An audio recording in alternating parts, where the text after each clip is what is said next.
Assalamualaikum warahmatullahi wabarakatuh. Salam jumpa kembali dengan saya Imam Trikarso Hadi selaku dosen pengampu mata kuliah otonomi daerah di semester 6 ini. Dan pada kesempatan ini saya akan menyampaikan materi tentang perbedaan federasi dengan otonomi daerah. Baiklah para mahasiswa dan mahasiswi Universitas Indonesia Mandiri yang saya banggakan bahwa pelaksanaan otonomi daerah di berbagai negara berbeda-beda. Hal ini disebabkan oleh beberapa faktor, diantaranya adalah dasar dan tujuan negara, karakteristik politik ketatanegaraan dan kesepakatan kolektif penyelenggara negara, serta keinginan masyarakatnya sendiri. Sehingga pelaksanaan desentralisasi di Indonesia tidak sama jika dibandingkan dengan desentralisasi di Malaysia contohnya atau di Amerika Serikat. Jika di Amerika Serikat pada prinsipnya daerah menyerahkan kewenangannya kepada pemerintah pusat, sedangkan di Indonesia pusat menyerahkan kewenangan kepada daerah. Perbedaan tersebut dapat kita lihat di grafik penjelasan berikut ini bahwa karakteristik peraturan daerah yaitu di negara federal setiap daerah mempunyai undang-undang daerah tersendiri yang tidak bertentangan dengan undang-undang negara dan biasanya tidak berhubungan langsung dengan undang-undang negara dan tidak dapat dicabut oleh pemerintah federal. Sedangkan otonomi daerah adalah setiap daerah memiliki perda atau kanun yang berada di bawah undang-undang negara dan memiliki hubungan yang erat dan dapat dibatalkan oleh pemerintah pusat. Dari sisi kekuasaan kepala daerah di negara federal, kepala daerah atau negara bagian punya hak veto. Sementara di negara yang menerapkan otonomi daerah, kepala daerah tidak punya hak veto. Di aspek kekuasaan bidang hukum di negara federal, presiden berwenang mengatur hukum untuk negara, sedangkan kepala daerah untuk daerah. Sedangkan negara yang menerapkan otonomi daerah bahwa presiden yang memiliki kewenangan di bidang hukum. Dari aspek kedudukan legislatif, daerah di negara federal, legislatif di daerah mempunyai hak veto terhadap undang-undang yang disahkan DPR pusat.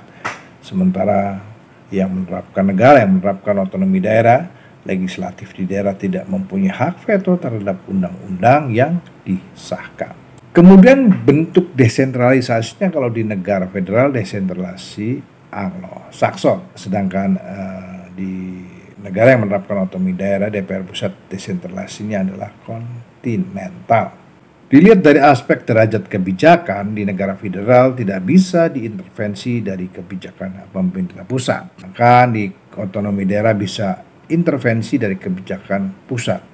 Menyangkut hubungan luar negeri atau urusan dengan luar negeri di negara federal, urusan dan perjanjian dengan pihak asing atau luar negeri harus melalui pusat. Sedangkan kalau otonomi daerah, urusan dan perjanjian dengan pihak asing atau luar negeri harus melalui pusat dan atas nama nasional. Dari keuangan daerah di negara federal, APBD untuk setiap daerah dan APBN hanya untuk negara.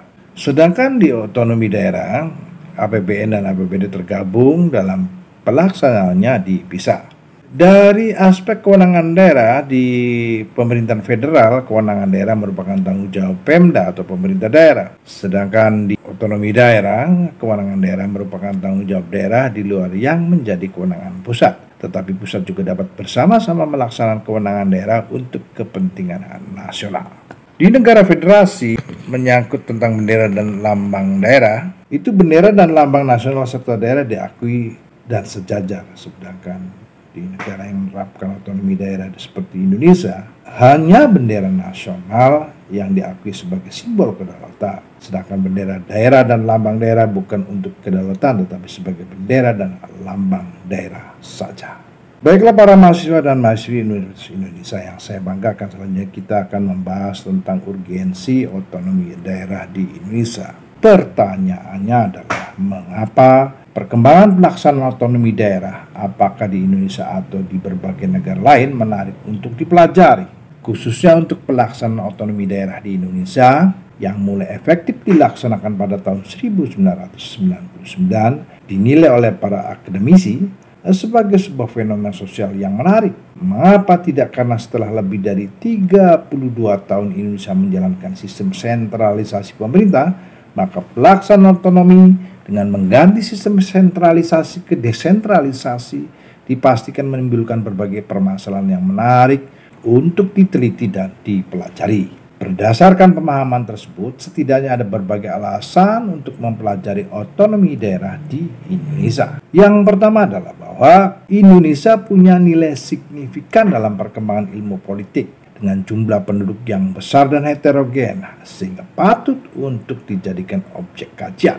Jumlah penduduk Indonesia yang mencapai angka hampir 300 juta jiwa dengan latar belakang suku, agama, dan mendiami wilayah yang memiliki karakteristik lokal yang beraneka ragam sehingga akan melahirkan sistem lokal yang berlainan. Aceh misalnya dengan sistem pemerintahan semi monarki, Yogyakarta dengan sistem pemerintahan lokal monarki, dan daerah lain dengan sistem yang berlainan pula harus disatukan dengan sebuah sistem yaitu desentralisasi dengan berdasarkan konstitusi negara Indonesia. Tentu akan menimbulkan berbagai singgungan dan akan melahirkan permasalahan yang sangat kompleks. Yang kedua adalah selalu ada hal baru dalam perkembangan otonomi daerah di Indonesia.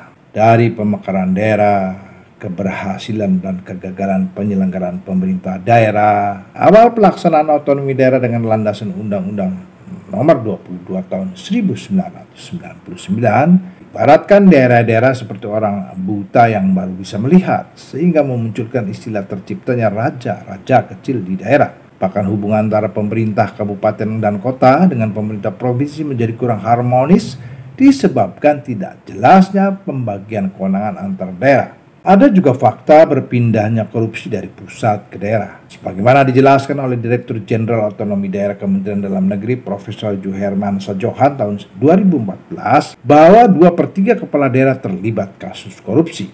Kemudian sampai detik ini banyak anggota legislatif baik pusat dan daerah yang terlibat korupsi. Ini akibat overlapping pekerjaan. Memang sungguh sangat ironi, padahal maksud diluncurkannya otonomi daerah adalah untuk meningkatkan pelayanan dan pembangunan yang berbasis kearifan lokal dan partisipasi masyarakat.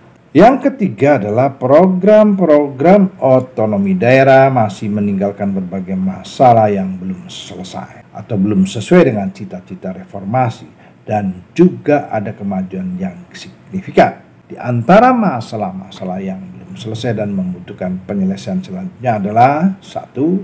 Nasionalisme ke daerah. 2. Batas wilayah baik provinsi, kabupaten, bahkan sampai batas desa. 3. adalah perimbangan keuangan pusat dan daerah. 4. Aturan yang tumpang tindih. Dan yang 5 adalah keterbatasan sumber daya manusia, alam, dan finansial, dan lain sebagainya. Itulah kira-kira berbagai PR ya tentang otonomi daerah di negara kita, sehingga implementasinya diharapkan jika ada perbaikan-perbaikan yang signifikan akan semakin membaik di kemudian hari.